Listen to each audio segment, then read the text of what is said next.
Para pengamat pariwisata Indonesia menyatakan perhelatan World Superbike atau WSBK 2021 Mandalika menandakan bangkitnya sektor pariwisata.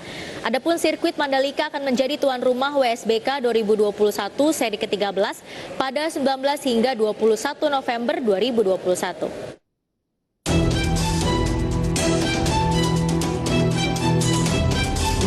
Para pengamat pariwisata Indonesia menyatakan perhelatan World Superbike WSBK 2021 Mandalika menandakan bangkitnya sektor pariwisata. Oleh sebab itu, berbagai persiapan penting untuk dilakukan guna menghindarkan rasa aman dari COVID-19.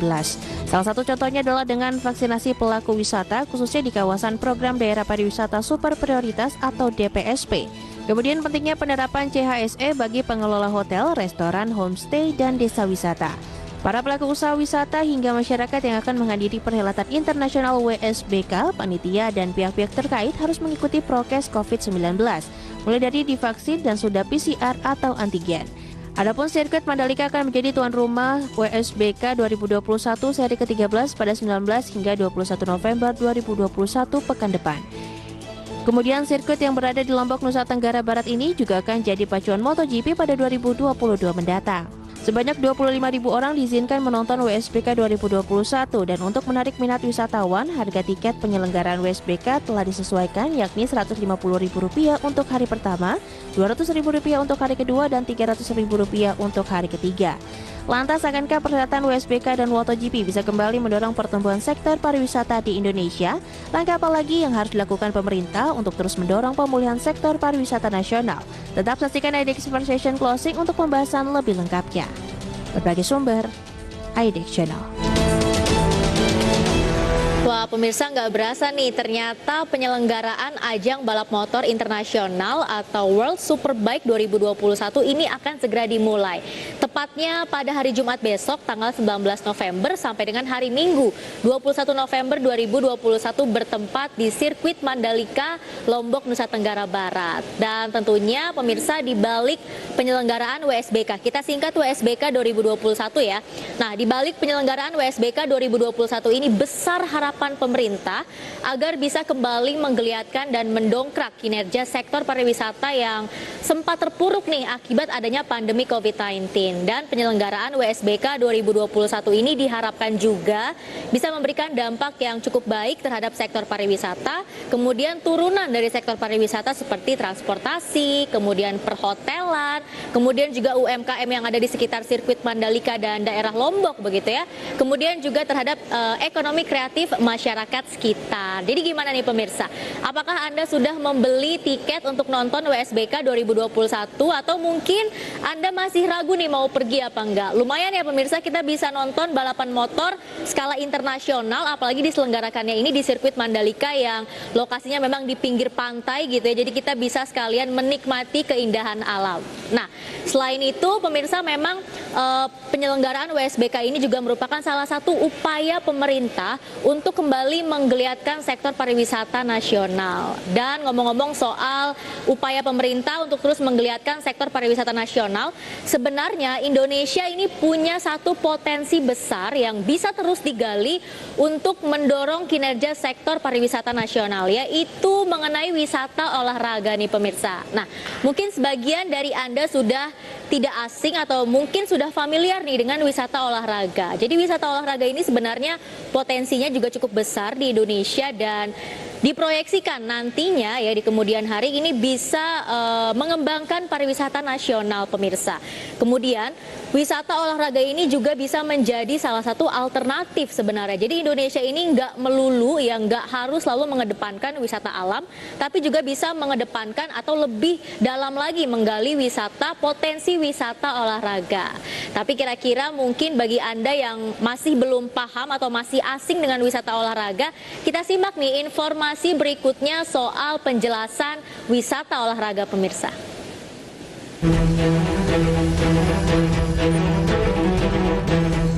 Tak dipungkiri bahwa pariwisata merupakan salah satu andalan bagi pemerintah untuk menggerakkan roda perekonomian secara cepat dan efisien. Berbagai jenis pariwisata telah dikembangkan untuk mengangkat pariwisata Indonesia di mata dunia. Salah satu jenis pariwisata yang kini mulai dilirik adalah wisata olahraga atau sport tourism. Sesuai namanya, wisata olahraga adalah wisata yang dikombinasikan dengan olahraga. Bentuk negara kepulauan dengan pemandangan yang indah, ragam kontur alam yang bervariasi, dan wilayah yang luas menjadi modal Indonesia menyelenggarakan ajang olahraga nasional. Dengan demikian, sektor wisata ini dapat menarik wisatawan asing ke Indonesia. Hadirnya wisata olahraga di Indonesia ini menjadi potensi yang dapat terus dikembangkan untuk semakin mengangkat pariwisata Indonesia. Bagi pelaku bisnis tour and travel, wisata olahraga dapat menjadi alternatif produk wisata agar tidak melulu mengandalkan wisata alam. Dengan ini, wisatawan pun akan tertarik dan tidak mudah bosan.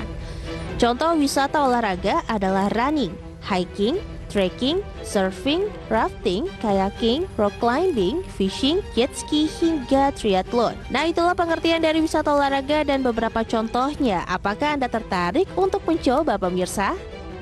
Berbagai sumber, IDEX Channel.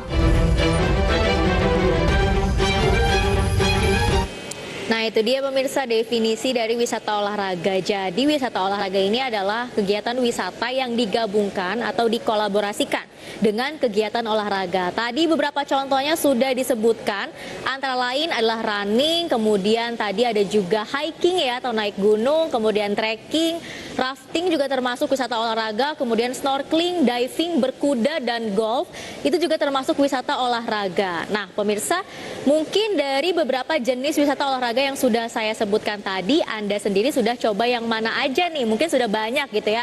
Kalau saya sendiri sejauh ini baru mencoba snorkeling, kemudian beberapa waktu lalu saya mau coba rafting ya di daerah Ubud, Bali, tapi karena cuaca tidak memungkinkan akhirnya gagal. Tapi mungkin kedepannya saya mau coba rafting karena menurut saya bermain perahu karet gitu ya di sungai-sungai itu sangat memacu adrenalin sekali, pemirsa. Nah, kemudian sebenarnya apa sih bedanya wisata alam dengan wisata olahraga? Meskipun pada dasarnya wisata olahraga ini juga memanfaatkan gitu ya wisata alam atau alam di Indonesia. Jadi kalau contohnya seperti ini, pemirsa, jika Anda pergi ke Labuan Bajo gitu, kalau Anda hanya menikmati wisata alam ketika Anda pergi ke Labuan Bajo, ya udah nih Anda cuma foto-foto aja atau hanya menyaksikan keindahan alam. Tapi kalau Anda berwisata olahraga ke Labuan Bajo, sambil menikmati keindahan alam juga Anda mungkin bisa diving, snorkeling, atau mungkin Anda bisa melakukan kegiatan olahraga lainnya atau mungkin running gitu ya di pinggir pantai. Nah, itu juga termasuk wisata olahraga. Dan lagi-lagi wisata olahraga ini bisa menjadi salah satu alternatif untuk mengenalkan dan mengembangkan pariwisata nasional. Jadi nggak melulu untuk mengedepankan wisata alam gitu ya. Jadi wisata olahraga ini potensinya juga cukup besar. Jadi mungkin ke depannya pemerintah bisa terus mengembangkan wisata olahraga. Dan ada beberapa destinasi wisata olahraga di Indonesia yang saat ini terus dikembangkan oleh pemerintah dan mungkin Anda bisa coba juga nih di akhir pekan ini. Di mana sajakah itu? Kita lihat informasi selanjutnya dalam tayangan berikut ini, pemirsa.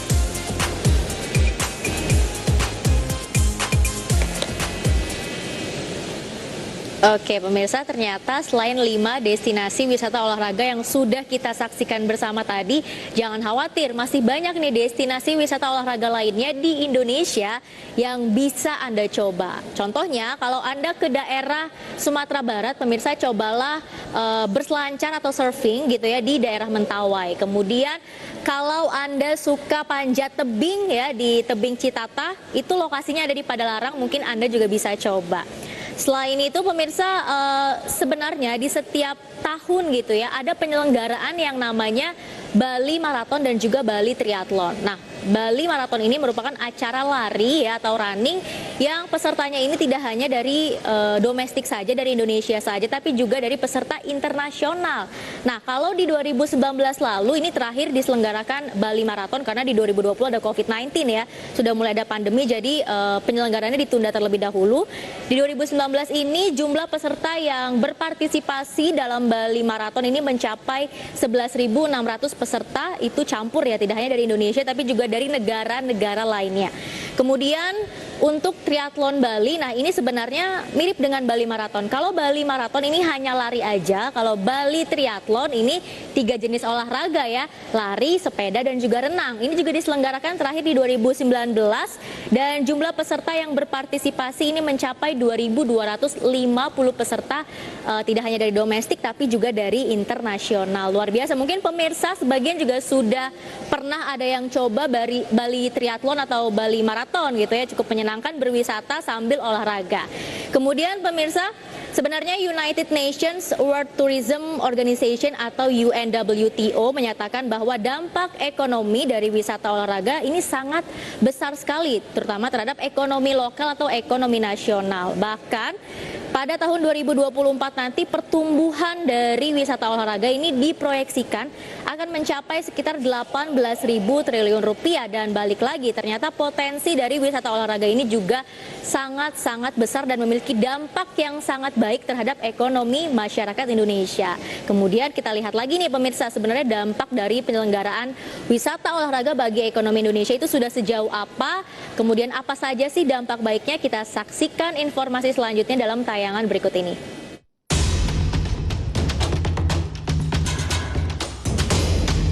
Wisata olahraga membawa beberapa manfaat signifikan bagi destinasi yang menyelenggarakan acara. Dampak ekonomi dapat dirasakan baik langsung maupun tidak langsung. Dampak ekonomi langsung terhadap ekonomi lokal dapat diperoleh dari pengeluaran oleh wisatawan mancanegara untuk keperluan fasilitas tuan rumah, hotel, restoran, dan tempat hiburan.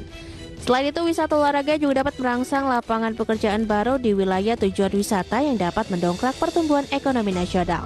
Badan Pusat Statistik atau BPS mencatat rata-rata pengeluaran wisatawan mancanegara yang berkunjung ke Indonesia sebesar $2.165 Amerika per kunjungan pada 2020 atau sekitar 30,52 juta rupiah. Jumlah tersebut naik hingga 88,98% jika dibandingkan pada tahun sebelumnya yang sebesar $1.145 Amerika per kunjungan. Berdasarkan jenis pengeluarannya, sebagian besar pengeluaran Wisman selama berada di Indonesia pada 2020 digunakan untuk akomodasi, yakni mencapai 40,4% dari total. Angka tersebut naik 1,8 poin dibandingkan tahun sebelumnya hingga sebesar 38,6%. Dampak ekonomi tidak langsung dari wisata olahraga internasional yaitu dapat meningkatkan citra dan peluang wisata di berbagai lokasi pariwisata Indonesia. Pada gilirannya, daerah-daerah ini menarik pengunjung di masa depan. Salah satu contoh wisata olahraga yang segera dilaksanakan pekan depan yaitu ajang balapan World Superbike di sirkuit Mandalika.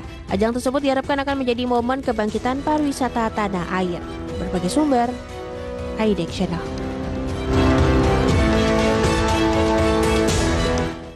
Oke pemirsa, ternyata World Superbike 2021 atau WSBK 2021 yang sempat kita bahas di awal tadi itu merupakan salah satu bagian dari wisata olahraga Indonesia atau wisata olahraga nasional. Nah bayangkan ya, di WSBK tersebut kapasitas penontonnya itu mencapai 25.000 penonton, dan jika memang penuh dengan jumlah tersebut gitu ya, 25.000 penonton, ini akan bisa berdampak baik terhadap masyarakat sekitar, kemudian terhadap penginapan di sekitar sirkuit Mandalika di daerah Lombok gitu ya. Itu akan bisa semakin meningkatkan dan menggeliatkan kembali sektor pariwisata nasional. Selain itu tentunya penyelenggaraan wisata olahraga ini juga akan bisa menciptakan lapangan pekerjaan baru dan juga meningkatkan industri atau ekonomi kreatif di Indonesia, sekaligus ketika ada wisatawan mancanegara yang berkunjung ke Indonesia untuk mengikuti wisata olahraga ini, sekaligus Indonesia bisa mengenalkan budaya Indonesia yang banyak sekali gitu ya. Jadi ini banyak kesempatan sebenarnya ketika wisata olahraga terus dikembangkan, potensi-potensi dari Indonesia baik itu ekonomi kreatif, industri kreatif, kemudian budaya Indonesia semakin bisa diperkenalkan ke masyarakat internasional atau masyarakat luar pemirsa. Kemudian salah satu cara yang bisa dilakukan oleh pemerintah untuk mengembangkan wisata olahraga adalah dengan mengadakan turnamen-turnamen besar. Contohnya nih saat ini terutama di tengah pandemi COVID-19 lagi rame banget, lagi banyak banget masyarakat yang suka bersepeda. Mungkin bisa diselenggarakan di satu wilayah di Indonesia gitu ya, di tempat wisata. Mungkin lomba bersepeda internasional misalnya, atau mungkin lomba golf internasional, atau mungkin bisa mengadakan juga lomba balapan kuda gitu ya. Kemudian masih banyak wisata olahraga lainnya yang bisa dikembangkan oleh Indonesia yang pada akhirnya ini juga akan bisa mendongkrak pariwisata Indonesia atau pariwisata nasional. Mungkin bisa juga ke Sumba ya, lihat naik kuda kuda, kemudian juga bisa ke daerah atau ke Nias lah untuk lihat olahraga loncat batu ya. Itu juga bisa sekaligus mengenalkan budaya Indonesia. Pokoknya sebenarnya banyak cara yang bisa dilakukan oleh pemerintah untuk terus mengembangkan pariwisata nasional. Dan semoga pemirsa di akhir pekan ini kita bisa berjalan-jalan ya, kita rilis stres dikit, kita coba wisata olahraga yang ada di Indonesia. Tetap